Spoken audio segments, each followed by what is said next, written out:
तो जाना तो नहीं जाना। हमारे स्वर्गीय बुल्लू गुरुजी जब खड़ा होके गाना पर हाथ रखे, कैसे खड़ा होके कहीं देख बच्ची, देख बच्ची धीरे से छुआवत बर्दाश्त कर लेवे तो ठीक है। वो कैसे गाने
पैसा नहीं मिलना। और हमारे बबुआ के मामी की ओर से सागर 101 रुपये देगी मामी जी स्वागत के लिए बनी। बहुत बहुत प्रणाम मामी जी के हमारे ओर से। ऐसा ही लोग सबके आशीर्वाद मिलत रहे। बिरहा को भाव लिखल गई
लेके हथवा में संगिलिया गोली चले दरा करना धरती खोद मुइले धोके पाठे कसम देश के हमके लौटे कई के मूर्छा बंदी हरकत कइले कपिया गंदी दोगलवन के दोगलपन ना छूटी है ना छूटी।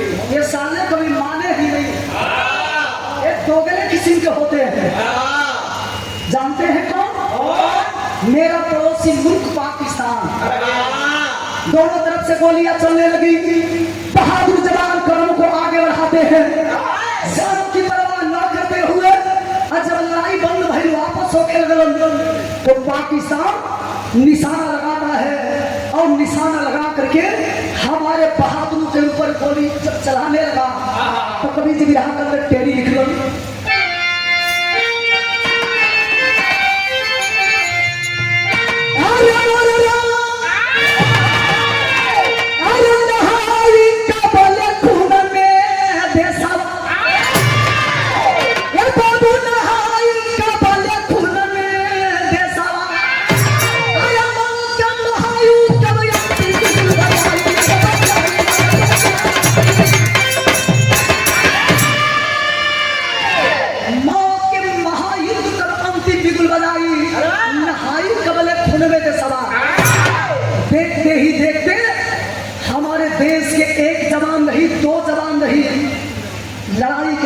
में 3 जवान शहीद होते हैं। पेपर में रुआ सब पढ़ले हो, हम न्यूज में दिखावल जात रहो, जिसमें गाजीपुर का नाम वीर अश्विनी कुमार यादव भी देश के सेवा करते करते वीर गति को प्राप्त कर गया है। धरती लहूलुहान पड़ी है। एक जवान दौड़ता हुआ आया और पार्थिव शरीर को उठा करके जब तिरंगे में लपेटने लगा, तो एक जवान जानते हैं क्या कहा? भैया सबसे पहले इसके परिवार में सूचना दे दिया जाए। फौजी जवान मिलकर जब सूचना देने लगल तो कवि जी भाव लिखत कि फोन बनारस से ऑफिस में घटना को मजबूर दिया, फोन बनारस से ऑफिस में घटना को मजबूर दिया, देश हित में वीर अश्विनी अपने तन का खून दिया। माता को जब खबर लगी बेटा चल को छोड़ गया, बिना इजाजत कैसे वो परिवार से नाता तोड़ गया। मेरा बेटा, अरे मेरा बेटा जिंदा है, क्यों झूठी खबर सुनाते हो? फिर साफ बातें बंद करो, क्यों हमको दुख पहुंचाते हो? जब माई के कानवा में आवाज गई कि हमारे बेटा देश के सेवा करत करत शहीद हो गई, माई के तो यकीने लिखे हो। ये कहाँ कहतन ये साहब? अरे हमारे बचावा, अरे हमारे लालू के करेजा बाप के करेजा रहले साहब, हमारे बचावा के करेजा बाप के करेजा हमारे बेटा जेकर करेजा बाप कैसा रहल, वो कमीनों से इतना जल्दी हमारे बेटा हिम्मत हार गई, ये हमके हजम नहीं हो साहब। कौन समझाए उस माँ को कि आपका बेटा इस दुनिया में नहीं है? तमाम लोग जुटल बन संतावना देकर, लेकिन माई के कलेजा मानत नहीं के इंतजार करो करी तो बेटा के लसीए के अइले के इंतजार। कुछ फौजी जवान मिल के दूसरा दिन जब लसिया के लेके अइल हो तो कभी जी बिहार में करोड़ रस के भाव निकलम।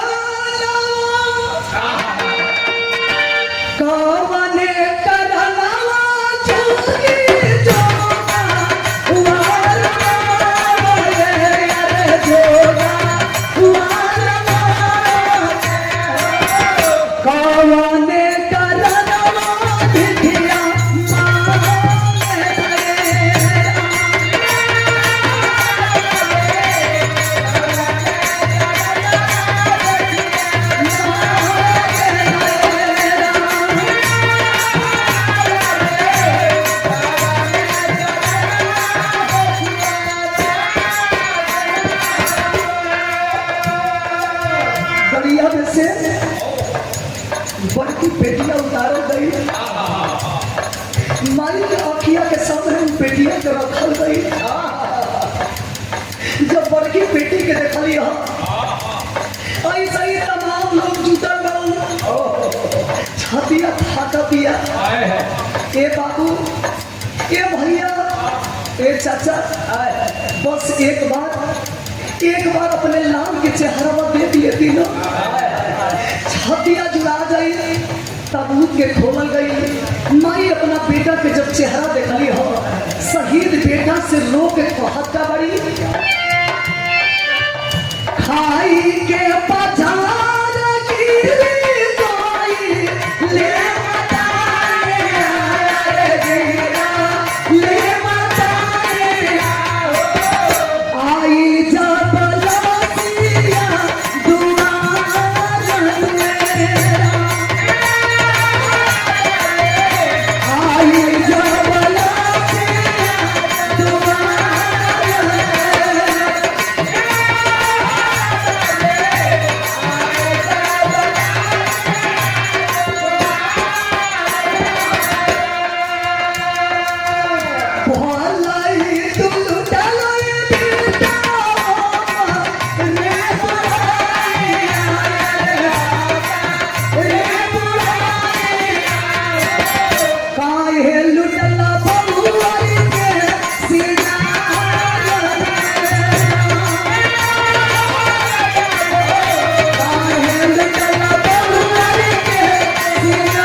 मारी के पैसे करे ज्यादा मानी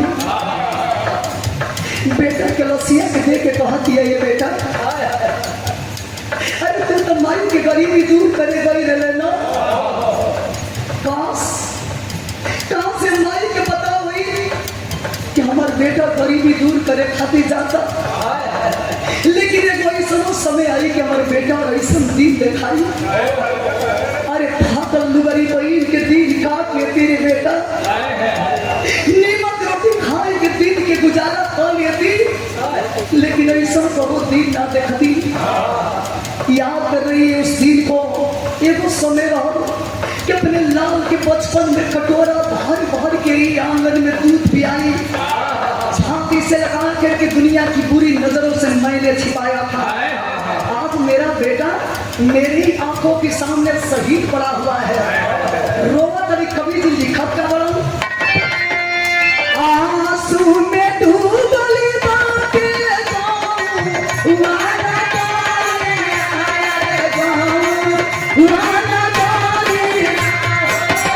छतिया के चीरा चीता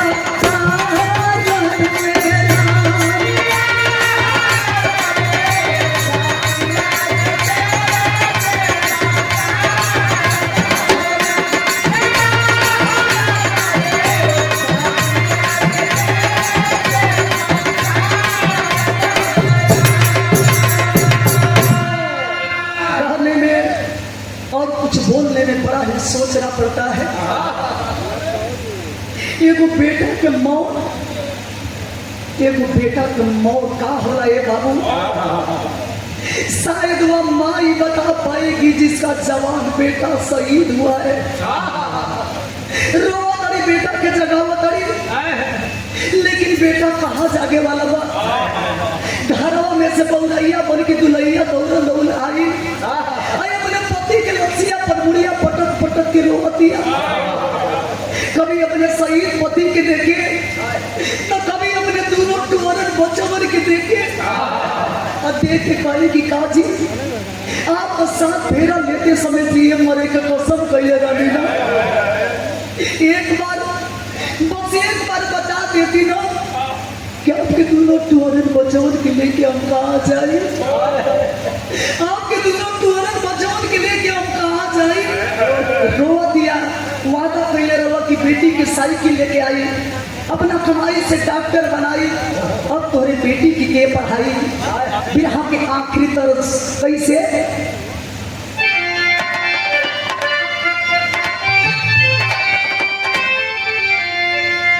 बिटिया रानी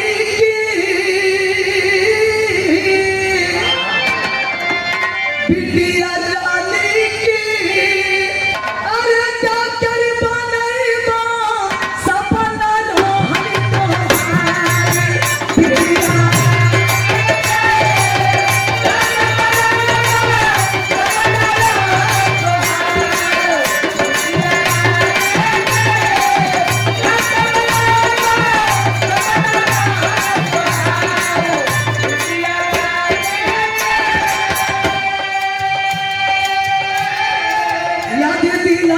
बिटिया हम तो हकेता अपनी कराई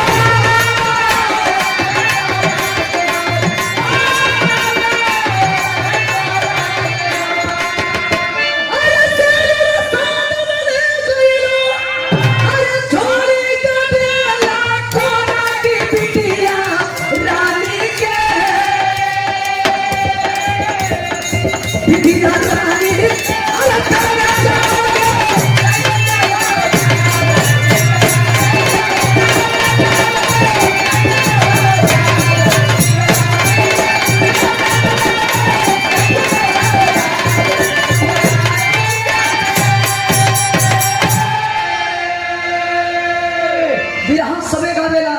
लेकिन विरह सुने वाला भैया लोग एक बार अपना दिल पर हाथ रख के पूछी का के दुनिया में प्रतिदिन देश के फौजी शहीद होता हमारे देश में जो बड़े बड़े नेता हैं क्या उनके कामों में जू तक रेंगता है किसान का बेटा मजदूर का बेटा रिक्शा चलाने वाला का बेटा फौजी बनता है और देश की हिफाजत करते करते शहीद होता है दर्द किसे होता है?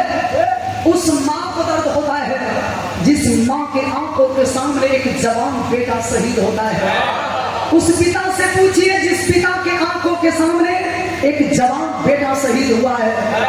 हर बाप का सपना होला कि एक दिन हमारा बेटा जवान हुई, अपने कानी पर हमारा अर्थी लेके जाई, लेकिन वही बुढ़ऊ बाप के कानी पर जब जवान बेटा के अर्थी उठे वाला बा तो बाप के दिल पर कांप बीतेला, शायद वह बाप ही समझ पाएगा।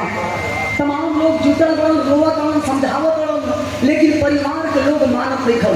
उठाए के लाश के जब श्मशान घाट के तरफ चलो तो कवि जी मात्र 4 लाइन लिखल बहादुर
याद होगा उस दिन जब देश के आजाद कराने में एक नौजवान जानों की परवाह न करते हुए, चाहे हिंदुस्तान में कोई भी जात के लोग हो, जानों की परवाह न करते हुए देश के आजादी में साथ दे रहे हो। आज हिंदू और मुसलमान की बात करते हो और हम 85 के लोगों में फूट डालने का काम करते हो। ऐसा नहीं होगा। जब हम 85 के लोग जिस दिन जग जाएंगे तुम्हें कुर्सी कभी हासिल होगी नहीं, मेरे दावे के साथ कहती हूँ। रो रही है विधवा, मेरा पति मर गया, फूल देते हो, माला देते हो, 20 से 25 लाख रुपया देते हो, हमें फूल माले की जरूरत नहीं है। अगर देना है तो मेरे पति के शहादत के नाम पर, जिस दिन मेरी बेटी पढ़ाई पढ़ करके डॉक्टर बनेगी, समझ जाएंगे कि मेरे पति का शहादत सफल हो गया। तंग आ गई बनी हम, आज तंग आ गए हम, रो दिया। और रो के वर्तमान सरकार से अपील करती है यहाँ के आखिरी भाव।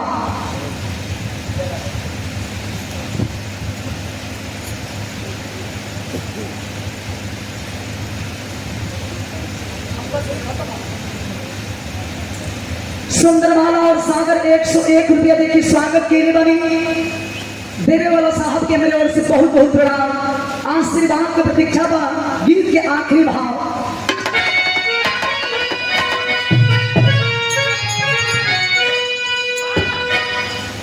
जब जब ओम प्रकाश जी से भेंट होला बड़ा नीक लगेला। हमने के दोनों आदमी हुए हमने के दोनों आदमी एक ही जा, आम आई चाहे घटा जाए, लाभ करी तो लाभ करी।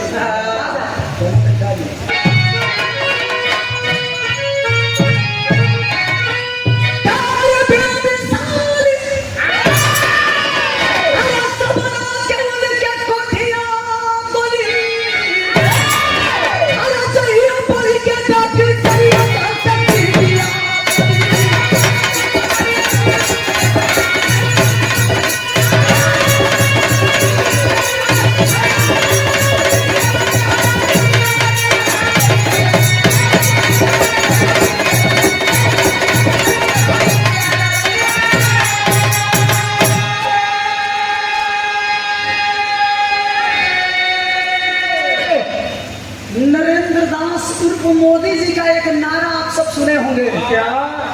बेटी पढ़ाओ बेटी बचाओ। कहाँ सुरक्षित वाली? लेकिन कहाँ हमारे देश में बेटियां सुरक्षित है? मणिपुर में आप ही का सरकार था जो नंगी नाच उस बेटी को नचाया गया, और आज अभी आपको ध्यान नहीं आया। कलकत्ता में और कलकत्ता में डॉक्टर बनने का जो सपना देख रही थी एक गरीब की बेटी, जिस माँ ने गिरवी रख करके अपने बेटी को डॉक्टरी पढ़ाने का काम की थी, सच्चाई जानने के बाद उस बेटी को भी आप नहीं छोड़े। रो रही है, फूल मारने की जरूरत नहीं है, लौटाना है तो मेरे पति को वापस कर दो, मेरे बेटे के जो पिता मरे हैं उनको वापस कर दो। अगर नहीं लौटा सकते तो मेरी बेटी जब पढ़ करके डॉक्टर बनेगी समझ जाएंगे कि पति का शहादत सफल हो गया।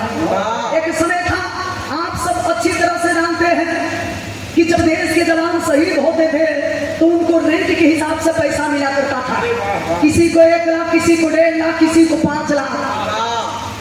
लेकिन उत्तर प्रदेश में जब देश के रक्षा मंत्री बने थे नेताजी, जिनकी आगे नेता की उपाधि रखती है, पहला नेता सुभाष चंद्र बोस और दूसरा नेता जिनको आप बड़ा ही गर्व से कहते हैं धरती पुत्र मुलायम सिंह यादव, कलम से नियम को बदल डाला था कि जो भी शहीद होंगे उनको 1 लाख, 1.5 लाख, 5 लाख नहीं, 10 लाख रुपया दिया जाएगा।